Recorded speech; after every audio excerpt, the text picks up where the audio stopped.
오늘은 오병이어 시리즈 15번째이자 마지막으로 본문은 지난주와 마찬가지로 요한복음 6장 66절에서 71절 다시 보겠습니다. 요한복음 6장 66절에서 71절 제가 봉독하겠습니다.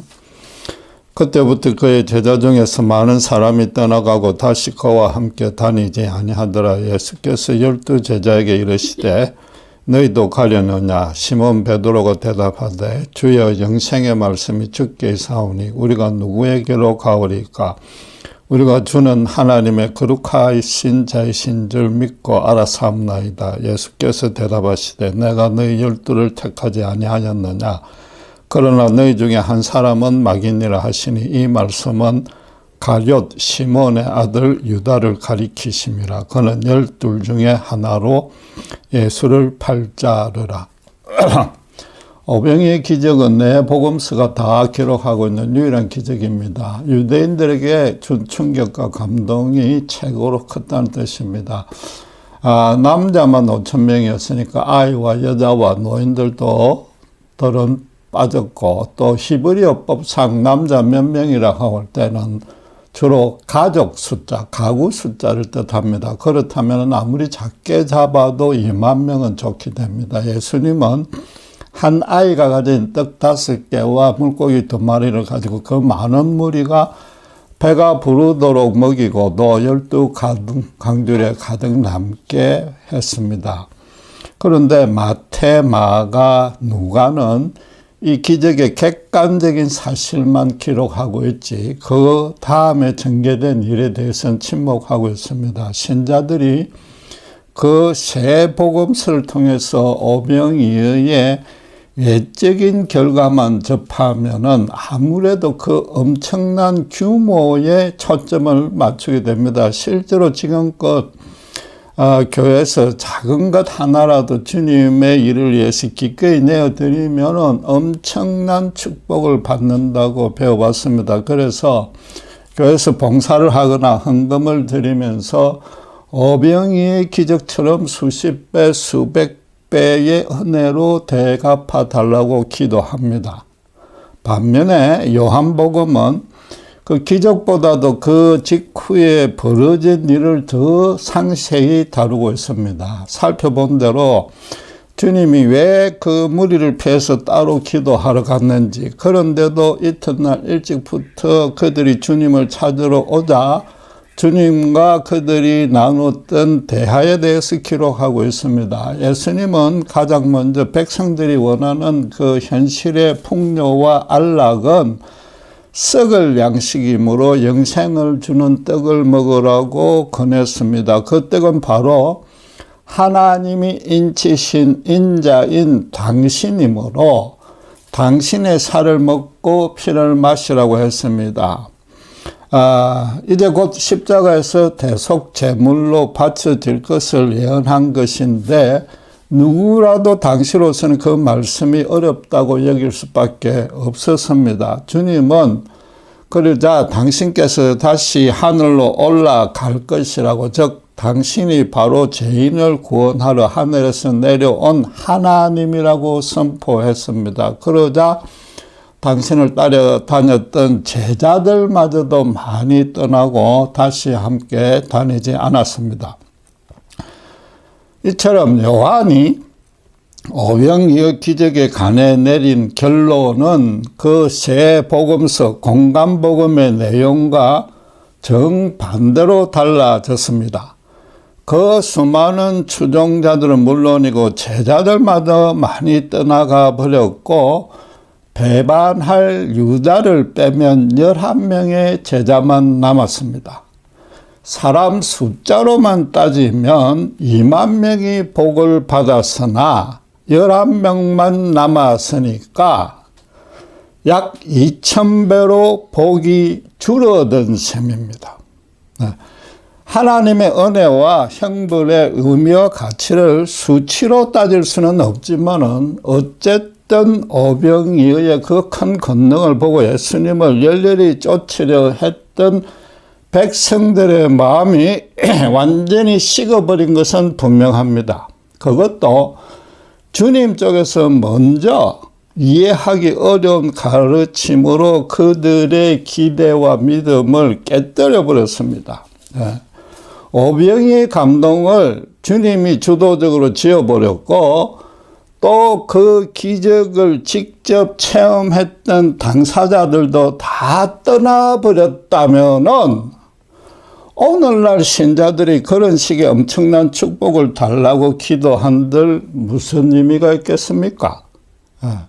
또 그런 기도가 과연 응답이 될지 심각하게 따져봐야 될 것입니다.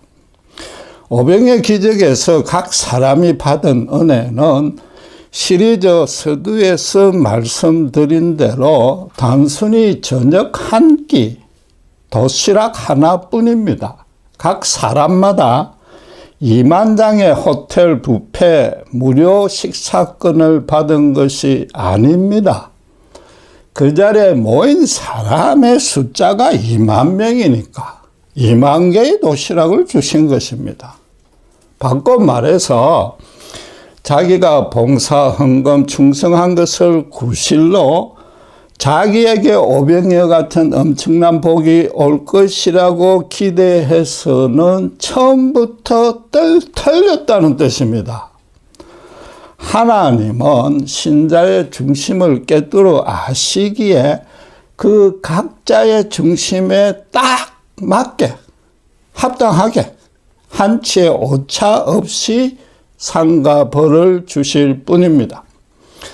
11조를 바치면 쌓을 곳이 없도록 하늘에서 복을 부어주신다는 말라기의 3장 10절 약속 말씀도 앞뒤를 잘 따져보면 같은 원리입니다. 그 수입을 수십 배로 늘려주는 것이 아니라 항충과 가뭄등을 막아서 풍성한 수확을 보장해 준다는 뜻일 뿐인 겁니다. 오병이어에 의해서 정작 중요한 의미는 하나님의 백성들의 공동체는 물론이고 이웃과 사회를 위해서 자기를 희생하며 작은 일이라도 헌신할 때에 하나님만이 주실 수 있는 거룩한 은혜가 임한다는 겁니다. 예수님이 인자의 영광을 얻을 때가 다가왔다고 하면서 제자들에게 유언처럼 주신 말씀도 기억해야 됩니다. 요한복음 12장 24절에 주님은 내가 진실로 진실로 너희에게 이르노니 한 알의 밀알이 땅에 떨어져 죽지 아니하면 한 알 그대로 있고 죽으면 많은 열매를 맺느니라고 했습니다. 주님이 오병이의 기적으로 베푸신 은혜의 본질이 결코 양적인 축복이 아닌 겁니다. 당신께 가르침과 치유를 받으러 온 그 불쌍한 당신의 자녀들이 아무리 숫자가 많아도 한 명도 굶지 않게 일일이 사랑을 베푸셨다는 겁니다.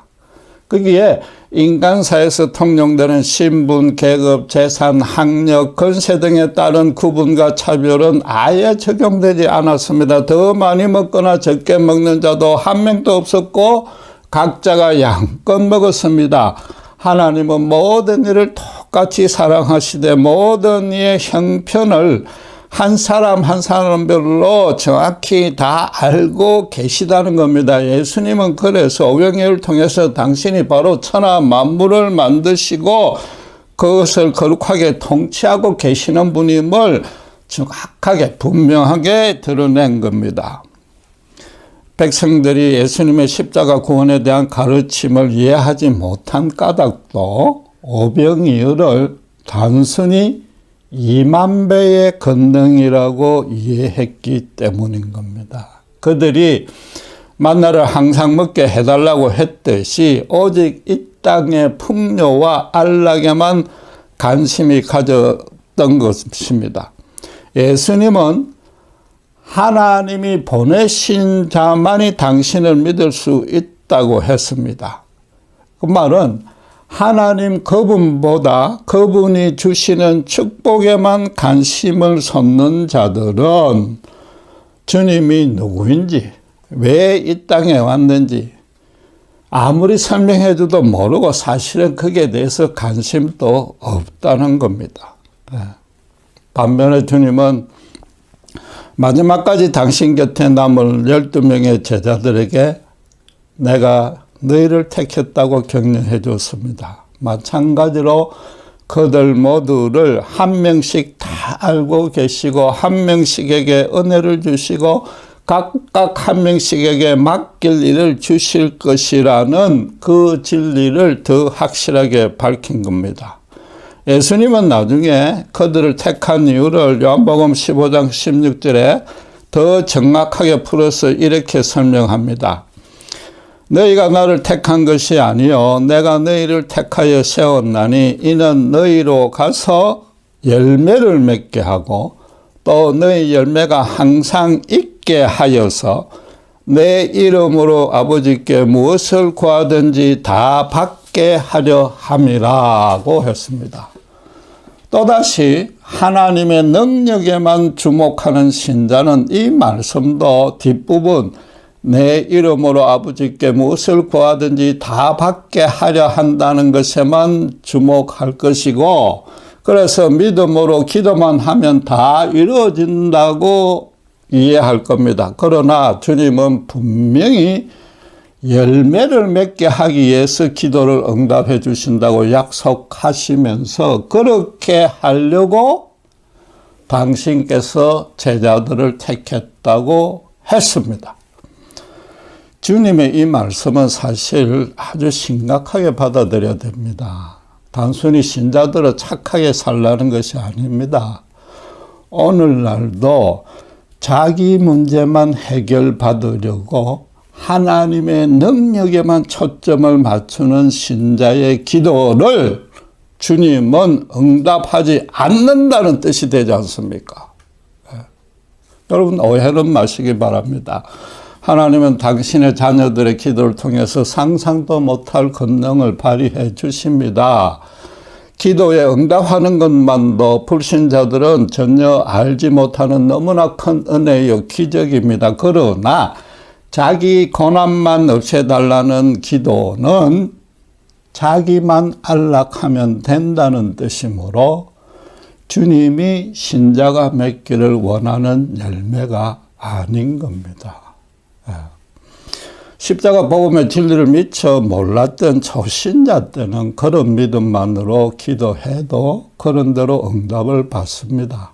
하나님이 살아계시고 예수님의 이름으로 기도하면 응답해 주신다는, 말하자면 하나님이 신자 한 사람 한 사람을 다 아시고 보살피고 있다는 진리를 깨닫게 해주려는 뜻인 겁니다. 그러나 그런 표적은, 그런 확신은 몇 번이면 충분합니다. 그 후로도 계속해서 그런 기도만 하면 점점 응답이 안 되는 일들이 많아지는 겁니다. 그럼 신자는 하나님이 나를 사랑하지 않는가 보다, 나를 알지 못하는가 보다 오해하고 의심과 원망이 쌓이기 시작합니다. 열심히 기도했어도 응답은 갈수록 가뭄에 콩나듯이 안 되니까 점점 근성으로 기도하게 됩니다. 죄송하지만 가족 중에 누구가 암이나 걸려야 새벽 기도에 나오는데 불행하게도 천일재단을 쌓은 공로도 아무 소용없이 죽는 경우가 더 많습니다. 말로는 고인이 이 땅과 비교되지 않는 더 좋은 천국에 가서 감사하다고 하지만은 속마음은 주님과 점점 멀어지는 겁니다. 여러분, 오병이어가 근본적으로 우리에게 가르치는 바는 지난주에 말씀드린 대로 사람들이 하나님에게 바라는 것과 하나님이 사람에게 바라는 것이 서로 다르다는 겁니다. 하나님은 신자에게 땅에 떨어져 죽는 한 알의 씨앗이 되는 열매를 맺기를 바라는데 신자는 무슨 문제든 기도해서 응답받는 것이 그것만이 신앙으로 맺을 열매로 간주하고 있다는 말입니다. 이튿날 아침부터 배를 타고 주님을 열성적으로 찾아왔던 백성들은 가버나움 해당에서부터 더 이상 주님을 따르지 않기로 했습니다. 그들은 썩어질 자기 60만 이하는 양식을 달라고 주님을 찾았으나 주님은 끝까지 그 요구를 거절했기 때문이었습니다. 하나님은 이스라엘을 애굽에서 구원해 줄 때부터 당신의 제사장 나라로 세울 목적이 있었고 실제로 시내산에서 그렇게 서로 언약을 맺었습니다. 모세가 광야에서 준 만나는 제사장 나라로 세우기 위한 일종의 훈련이었습니다. 하나님은 당신이 택한 제사장 백성과 항상 함께 하고 있으므로 어떤 어려운 환경에서도 당신만 바라보고 당신을 증거해 내라는 뜻이었습니다. 불행하게도 유대인들은 이 제사장 나라 언약을 온전히 실현한 적이 없었고 율법을 문자적 형식적으로 지키는 것으로 거쳤습니다. 대신에 어린애들처럼 항상 언제 어디서나 달콤한 사탕만 달라고 하니까 예수님이 뭐라고요? 이빨만 섞는다고. 이빨만 섞게 한다고 거절하자 그들도 주님을 배척해버린 겁니다. 제사장 나라로 세워진 당신의 백성들마저도 하나님께 현실적 상황을 풍요롭게 바꿔달라만 요구만 했고 대신에 하나님은 그들에게 먼저 거룩한 백성이 되길 바랐습니다. 서로가 완전히 다른 선로에서 평행을 이루며 달리는 기차 같은 것이라서 평생도록 서로 만날 수 없습니다. 예수님이 직접 이 땅에 오셔서 하나님의 뜻을 보여줄 수밖에 없었던 이유인 겁니다. 그런데 예수님이 택하긴 했어도 마귀라고 불렸고 끝내 스승을 팔아버린 유다는 오히려 나름대로 선한 열매를 맺으려고 노력했던 사람입니다. 성경은 그를 돈을 탐한 자라고 설명하고 있으나 정말로 그가 돈을 탐했다면은 예수님을 따라다닐 필요가 사실은 없었습니다. 예수님의 사역은 알다시피 주로 소외된 사람들을 도와주는 모습이었습니다. 마지막 만찬 때도 요한복음 13장 29절에 주님이 유다들어 내가 할 일을 속히 하라고 명했을 때 제자들은 가난한 자에게 무엇을 주라는가 보다 여겼지 않습니까? 이 사도들로 구성된 최초의 예수 공동체는 지금도 마찬가지지만 돈을 버는 것이 목적이 아니라 돈을 쓰는 데 있었습니다. 성경은 그를 가룟 유다라고 표현하고 있습니다. 우선 유다라는 이름이 예수님의 동생도 있고 또 다른 제자도 갖고 있기 때문에 그걸 구분하기 위해서 우선 붙였습니다. 그리고 가룟이라는 단어의 뜻에 대해서 여러 가지 설이 있는데 출신 지역과 열심 당원과 배반 거시시라는 그 세 가지 뜻은 유다에게 적용될 수 있습니다. 열심당은 당시 이스라엘의 독립을 추구하되 세계 최강대국 로마와 조직적으로 군대를 결성해서 도저히 전쟁할 수 있는 사정은 안 됩니다. 그러니까 중요 인물들을 암살하고 국지적으로 테러를 일으키는 비밀 결사 조직이었습니다. 요한은 본문 71절에 보시면은 가룟 유다라고 하지 않고 가룟 시몬의 아들 유다라고 말합니다. 아버지인 시몬도 열심당원이었다는 뜻이고 유다는 그런 가정 환경에서 자랐던 겁니다. 따라서 유다가 예수님을 따라다닌 더 중요한 이유는 유대 사회에 굽어진 공의를 바로 잡아보려는 뜻이었던 것 같습니다. 로마의 정치적 폭정과 경제적 수탈로 인해서 괴로워하는 동족의 아픔을 해소해 주는데 인생의 목적을 건 것 같습니다. 그래서 마리아가 300데나리온에 해당되는 그 비싼 향유를 예수님의 머리에 쏟아부을 것이 아니라 팔아서 가난한 사람에게 주는 것이 더 좋았을 것이라고 원망한 겁니다. 그래서 그로서는 유다로서는 처음에 예수님을 보니까 주로 가난하고 소외받는 자들을 만나서 위로하면서 많은 이적을 보여주었기 때문에 이 랍비를 따라가면은 이 자신이 소망하던 일을 함께 이룰 수 있겠다고 판단했을 겁니다. 그런데 스승이 로마에 항거할 의도는 전혀 드러내지 않고 계속해서 그런 힘든 사람들만 만나고 있었습니다. 거기다가 유대 사회가 지켜온 어려운 전통과 간섭까지 무시했습니다. 로마를 무찌르려면 힘을 합쳐야 되는 유대 당국과는 거꾸로 대립각만 더 날카롭게 세워갔습니다. 거기다가 당신께서 십자가에 죽을 것이고 사흘 만에 부활하겠다는 도무지 이해도 안 되고 너무나 연약한 말만 했습니다. 그러다가 마리아가 그 비싼 향유를 낭비하는데도 야단치지 않고 도리어 칭찬을 하자 그동안 참았던 불만이 폭발한 겁니다. 그렇다면은 과연 유다가 생각한 것처럼 예수님이 동족의 아픔을 외면한 겁니까?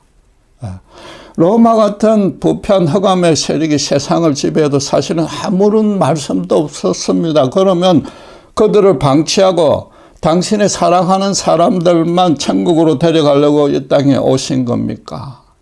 인간 사회에서 항상 악인들이 득세하는 대신에 의인들이 항상 손해를 보는데도 언제까지나 하나님은 팔짱을 끼고 두고 보시는 겁니까? 하박국 선지자들처럼 거의 모든 신자들이 하나님께 던지는 이 근본적인 두 질문에 대해서 예수님도 답변을 못 하시는 거냐 말이죠.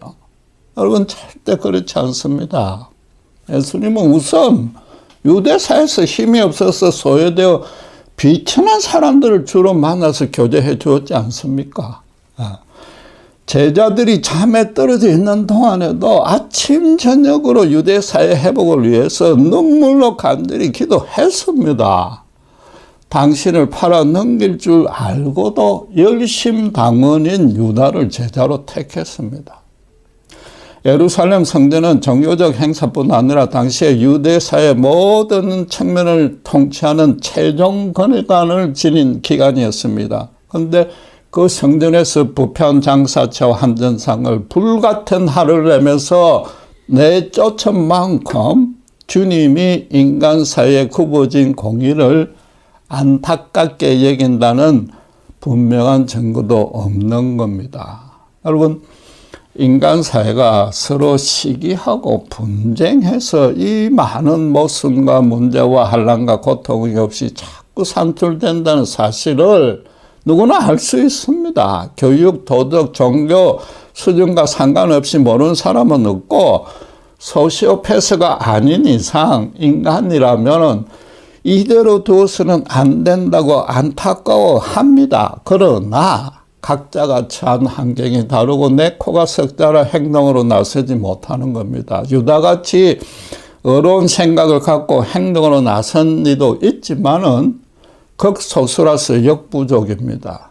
그런 사람들의 희생과 노력으로 그래도 이만큼 인간 사회가 조금씩 개선되긴 했지만 아직도 지금도 더 많은 문제들이 있어서 근본적인 해결책이 되지 않았다는 것이 인류 역사가 증명하는 바입니다. 여러분 그렇다면 그건 무슨 뜻입니까? 우리가 선한 열매를 맺어보려 했으나 지금껏 시도했던 모든 방법이 적절한 효과를 보지 못했다는 겁니다. 방법이 틀렸다는 것은 원인 분석이 잘못된 겁니다. 유다는 향유를 팔아서 가난한 자들에게 주면 문제가 해결된다고 생각했습니다. 돈이 없는 가난이 문제므로 돈으로 가난을 해결해야 된다는 겁니다. 또 로마의 압제가 문제므로 로마만 무너뜨리면 문제가 해결된다고 쉽게 판단했습니다. 그런데 유다가 끝까지 몰랐던 영적인 진리자, 이 굽어진 공의를 바로잡는 해결책은 따로 있었습니다. 만약에 그가 미리 이 진리를 깨달았다면 자살도 하지 않고 어쩌면 베드로처럼 끝까지 주님께 남아서 회개하고 더 훌륭한 사도가 되었을 수도 있습니다. 그는 마태복음 26장 15절에 보면 은 30세겔에 주님을 팔아 넘겼는데 은 한 세겔은 노동자의 나흘간 품삯인 4데나리온에 해당됩니다. 그러니까 총 120일치 최저임금입니다. 이건 당시로서는 서민들에게는 아주 큰 돈일 수 있습니다. 그러나 마리아가 깨뜨린 향유가 300데나리온이었으니까 3분의 1밖에 안 됩니다. 무엇보다도 만약에 예수님이 마음만 먹고 유다 대중들에게 인기와 지지를 계속 이끌어냈다면은 이 유대 종교 지도층이 거꾸로 겪을 경제적인 손해에 비교하면 턱없이 적은 액수입니다. 유다가 정말로 돈에 눈이 어두워서 그 정도라도 감사히 받았다고 보기는 힘들다는 뜻입니다. 성경 기록에 따르면 그는 대제사장들과 이 보상금을 두고 밀고 당기는 식으로 흥정한 적이 없습니다. 스승에 대한 기대가 너무 컸기 때문에 원망도 같이 커져서 아무 생각 없이 그냥 주는 대로 받았던 겁니다. 스승이 막다른 궁지에 몰리면은 그 큰 건너로 뭔가 엄청난 기적을 일으켜서 로마를 물리치고 굽어진 공의를 바로 잡아줄 것이라고 내심 기대했을 수도 있는 겁니다. 당시에 유대 주민은 매년 주민세격으로 은 반세겔씩 성전에 바쳐야 했습니다. 그럼 대제사장들이 달아준 30세겔은 어른 60명의 주민세입니다. 1차적으로 예수라는 랍비는 그 한 작은 마을에, 말하자면 나사렛의 지도자값밖에 안 된다는 의미입니다. 더 중요하게는 출애굽기 21장 32절에 보면 율법에 따르면 은 30냥은 노예 한 명의 몸값입니다. 율법에 능통한 대제사장을 비롯한 이 유대 지도자들은 예수님을 아예 노예 취급해서 모욕감을 주겠다는 의사를 노골적으로 드러낸 겁니다. 그런데 구약 성경의 최고로 능통한 그들마저도 하나님의 진짜 비밀은 전혀 눈치도 못 챘습니다. 스가랴 선지자가 11장 12절에 다가오실 메시아에 대해서 이렇게 예언했습니다. 내가 그들에게 이르되 너희가 좋게 여기거든 내 품삯을 내게 주고 그렇지 아니하거든 그만두라. 그들이 은 30개를 달아서 내 품삯을 삼을지라. 은 30냥에 팔릴 거라고 이미 예언했습니다. 유대 지도자들은 예수님을 비천한 노예로 깔아뭉개는데 급급해서 자기들에게 그렇게 하는 것이 오히려 메시아임을 더 확실하게 증명하게 된다는 사실을 꿈에도 생각하지 못했던 겁니다. 유다 또한 전혀 알지 못하고 어쨌든 지난 3년간 스승을 고생하면서 따라왔으니까 이제야말로 좀 화끈하게 결말을 빨리 보고 싶었던 겁니다. 하나님은 인간들이 자유의지로 자기들 생각과 판단대로 마음대로 행동하도록 그대로 놓아두시고도 당신의 당신다우심을 온 천하에 분명하게 증명해냈습니다. 유대 지도자나 가롯 유다나 당시로서는 도덕적 종교적으로 최상위 그룹에 속한 인물들입니다.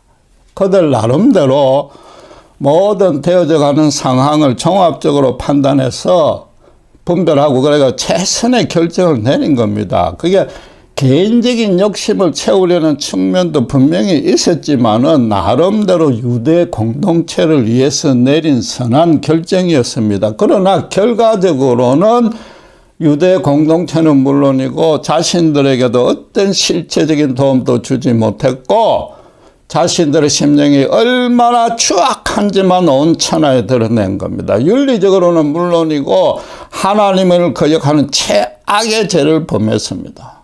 반면에 하나님이신 예수님이 십자가에 죽으심으로써 성삼위 하나님이 태초부터 작정하신 인류 구원 계획을 한치의 오차 없이 완벽하게 이루어냈습니다. 주님은 지금 그런 완벽한 주권과 섭리로 당신께서 택한 나머지 11명을 마지막 날까지 당신의 참 생명으로 살려주겠다고 약속하고 계시는 겁니다.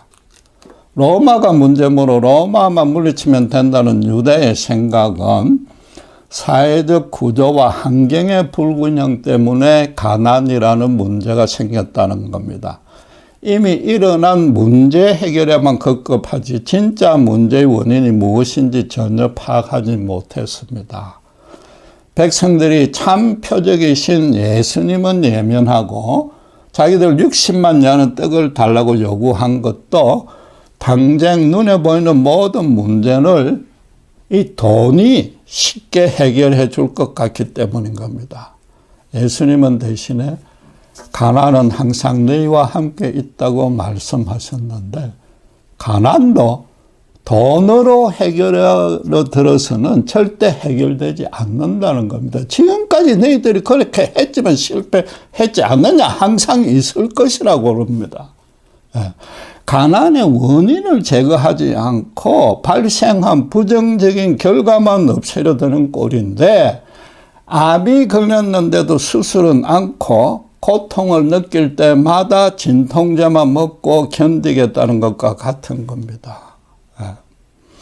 예수님은 당신께서 가난한 자들을 예면하고 있다는 유다의 어려운 불만보다도 그건 어려운 불만이었습니다. 아주 선한 불만이었습니다. 마리아의 당신을 향한 장례식이 옳다고 칭찬했습니다.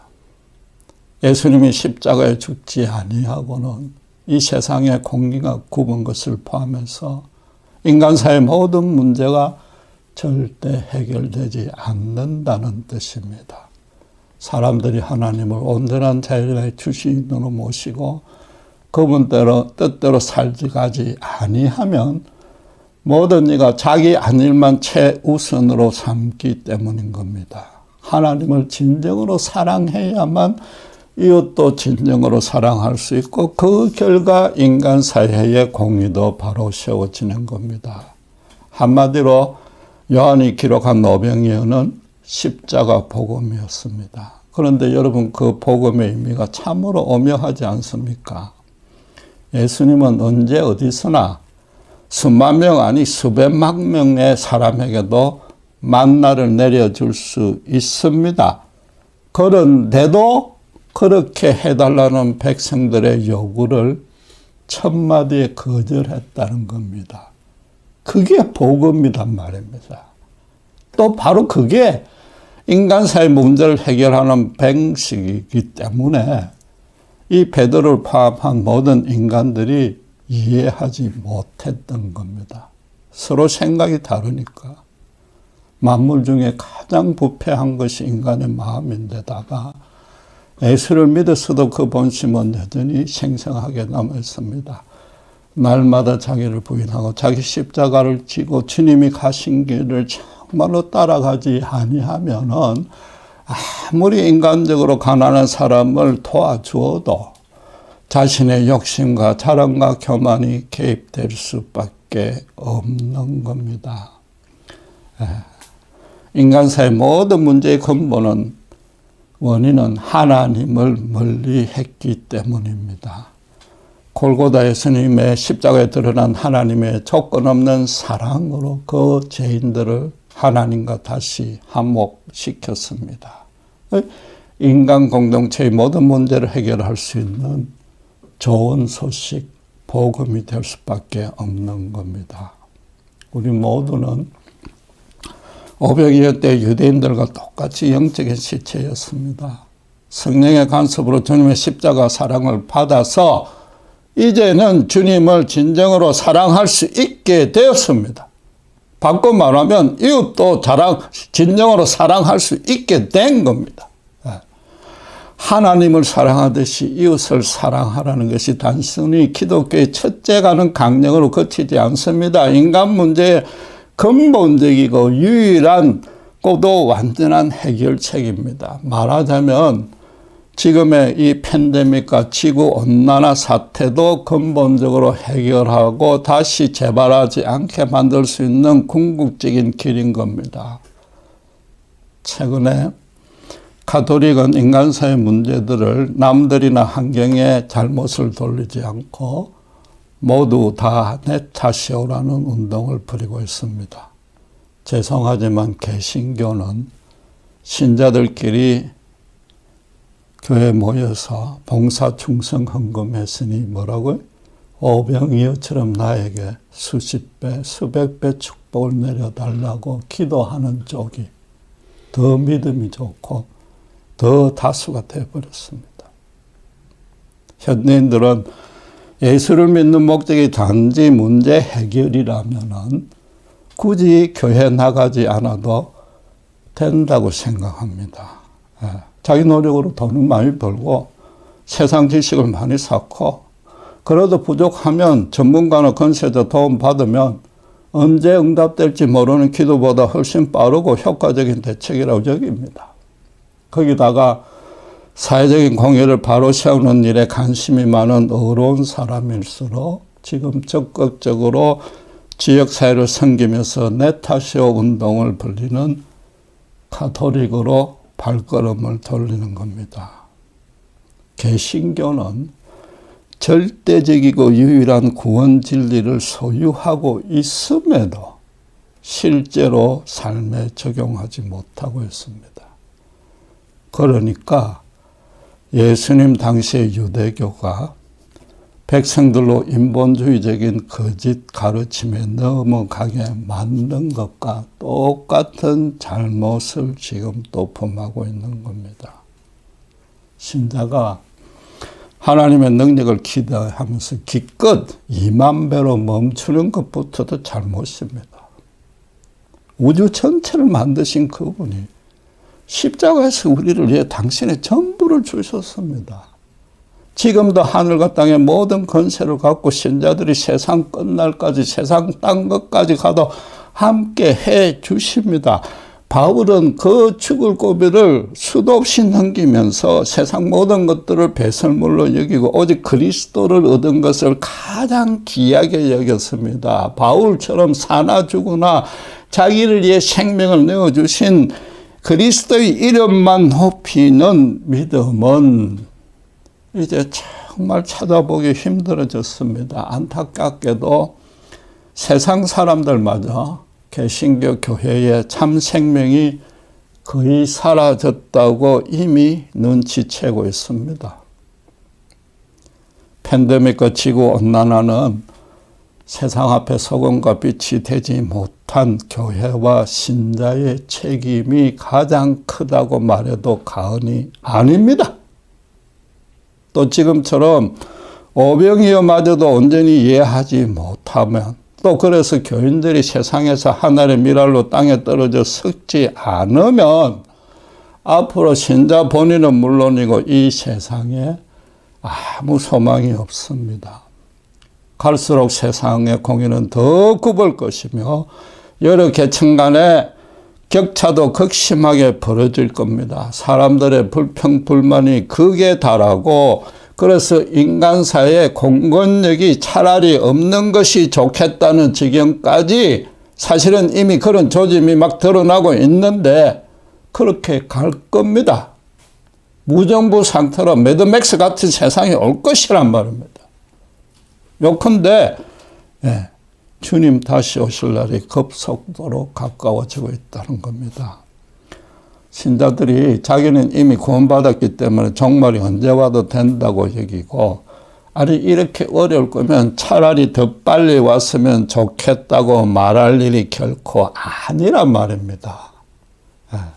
하늘의 미랄로 땅에 떨어져 죽어서 예수 십자가 복음에 열매를 맺지 못하고 있다면은 다시 오신 주님이 한 달란트 받아놓고도 왜 땅에 묻어두고 있느냐고 야단부터 칠 것입니다. 기도하겠습니다. 오병이의 기적이 단지 양적인 축복으로 오해하고 지금도 정말 보잘것없는 교회 봉사나 헌금을 빌미로 수십 배, 수백 배의 복을 달라고 기도하는, 또 그렇게 가르치는 거짓된 교회와 신자들이 있음을 압니다. 정말 애통할 일이요 통곡할 일입니다. 주님은 분명히 열매를 맺게 하기 위해서 기도에 응답해 주신다고 하셨습니다. 하늘의 밀알로 땅에 떨어져 썩지 않는 한 이 세상은 점점 더 공의가 굽어지며 불신 세상에 절망으로 치달을 것이며 이미 지금 그렇게 되어가고 있습니다. 그런데도 신자들은 주님 어서 빨리 오기만을 자기들은 구원받았다고 희희낙낙 바라고 있지만 오히려 한 달란트마저 땅에 묻었다고 야단맞을 걱정이 앞섭니다. 저희들부터 이 오병이어 앞에 진심으로 그 뜻을 알고 회개하게 하시고 우리에게 맡겨주신 사명을 정말 바울처럼 죽기까지 충성하여 하나씩 하나씩 이룰 수 있도록 저희들을 들어 사용하여 주시고 정말 개신교회가 다시 한번 제2의 종교개혁을 하는 정말 순전한 회개운동부터 벌일 수 있도록 주님 인도해 주시옵소서. 감사합니다. 우리 주 예수 그리스도 이름으로 기도드렸습니다.